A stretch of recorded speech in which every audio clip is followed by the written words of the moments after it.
Now it's important to understand that when they identified these 12 different energy bands, each with a beneficial and a detrimental aspect to them, that they use the term of colors. The 7 colors of the visible spectrum, and then other so-called invisible colors like ultraviolet and infrared.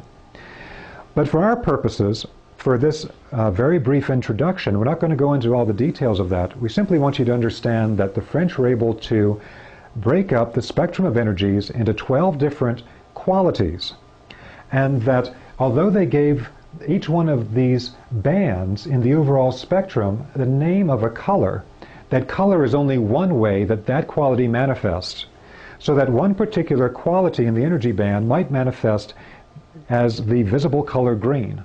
But that same energy quality can also manifest as a particular sound, or it can be manifested through a particular movement, or it can be manifested through a particular shape, or through a particular angle.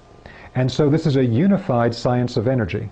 Color is one part of it, but in this rediscovery of the Egyptian knowledge, it's not only color, but in fact all qualities which are part of a unified science of energy.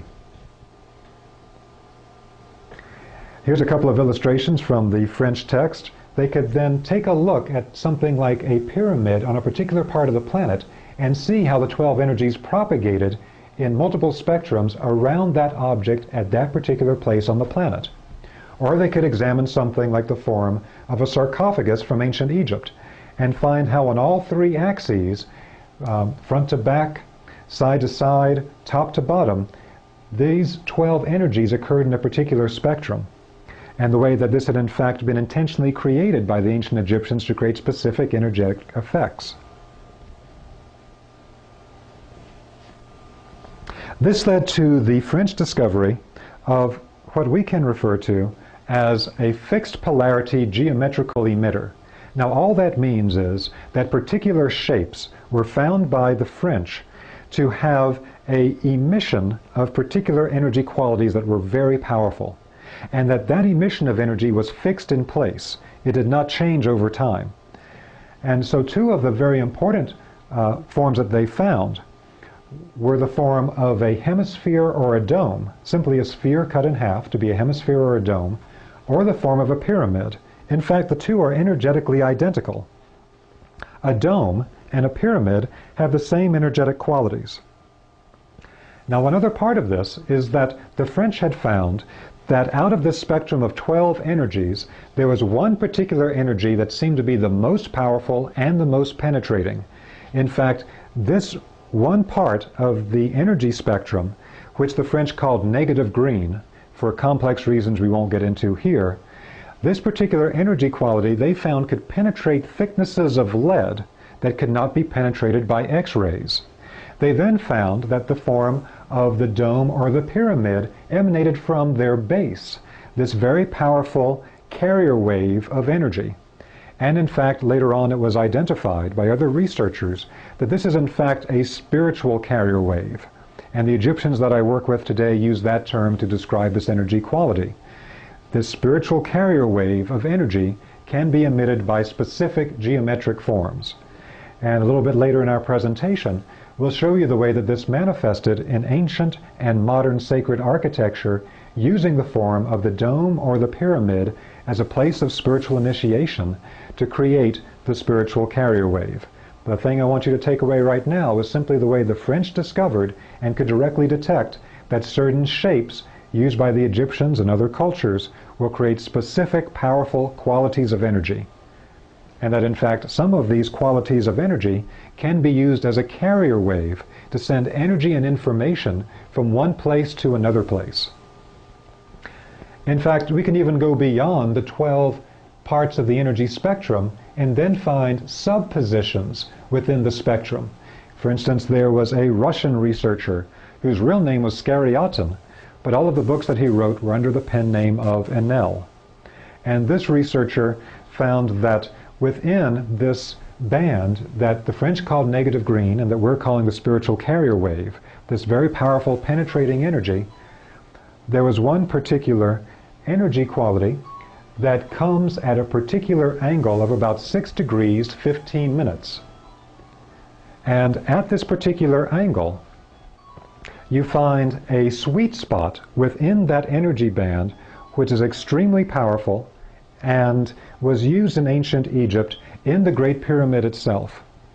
So that when we look at the form of the Great Pyramid, what we find is that the king's chamber, the place of initiation in the Great Pyramid where the sarcophagus was, which according to popular tradition was the place where the initiate would lie and go through a 3 or a 3.5 day death-like sleep where their spirit traveled through the higher worlds and then returned. In that place in the king's chamber with the sarcophagus is in fact at that exact deflection of 6 degrees 15 minutes off of center. And so not only was the pyramid built to take advantage of this specific energy quality, but also it was even very finely constructed so that even the internal chambers could pick up very precise sub-bands of energy. So here they got a precise sub-band of the spiritual carrier wave, which helped make this form of initiation possible. So through this type of research, we're now rediscovering many keys to the Egyptian temple science. In the French text, they also give illustrations such as this, where even the form of the ankh itself, as we mentioned before, the actual shape of the ankh creates specific qualities of energy at various positions on the form according to the way it is shaped. So for instance, the spiritual carrier wave actually comes out of the base of the ankh. The energy emission can be modified by attaching other forms to the base. In one of the French texts, they describe the way that in the Louvre Museum in Paris, France, there is an Egyptian table from ancient times held there, where these researchers went and they tested that table, and they found it had these hemispherical forms stacked up, and then the form of the ankh, etc. on it, and that all of the energy emanations from these forms all came together in a central place on the top of the table that gave a composite energy that they would then collect in ancient Egypt in the form of a bottle or a flask. So you could actually infuse specific energy qualities into something to be consumed. Wine, water, a liquid of some kind, food. So again, although we're only giving a very quick overview of it at the moment, we want you to understand that this French research was a partial rediscovery of certain pieces of the Egyptian knowledge and the ability to detect specific energy qualities and to begin to decode some of the knowledge held in ancient Egypt. However, a huge move forward in this knowledge occurred with the work of our friend Dr. Ibrahim Karim of Cairo, who I've mentioned to you several times now, as the founder of modern biogeometry. And this is our friend Dr. Karim. Dr. Karim speaks many different European languages. He's a very well-educated and cultured man. He's one of the leading architects in Egypt.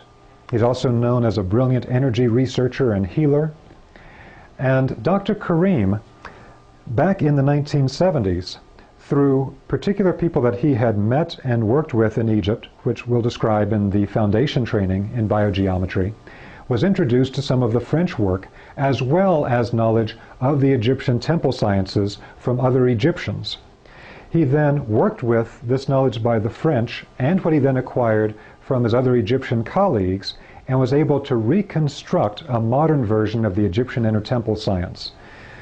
Now, the amazing thing about Dr. Karim is not only the brilliance of his mind in being able to put together this science, but also the openness of his spirit in not only teaching other Egyptians this hidden knowledge, but his willingness to also teach people from Europe, North America, from around the world, this knowledge which had never been made available to the public in the past.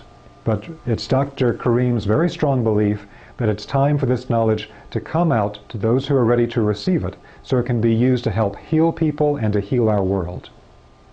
So again, this is our friend Dr. Ibrahim Karim, and he added the pieces to the French work, to the European research, that were vital pieces that they did not understand, but which are essential to know to not only use this information practically, but also to use it safely.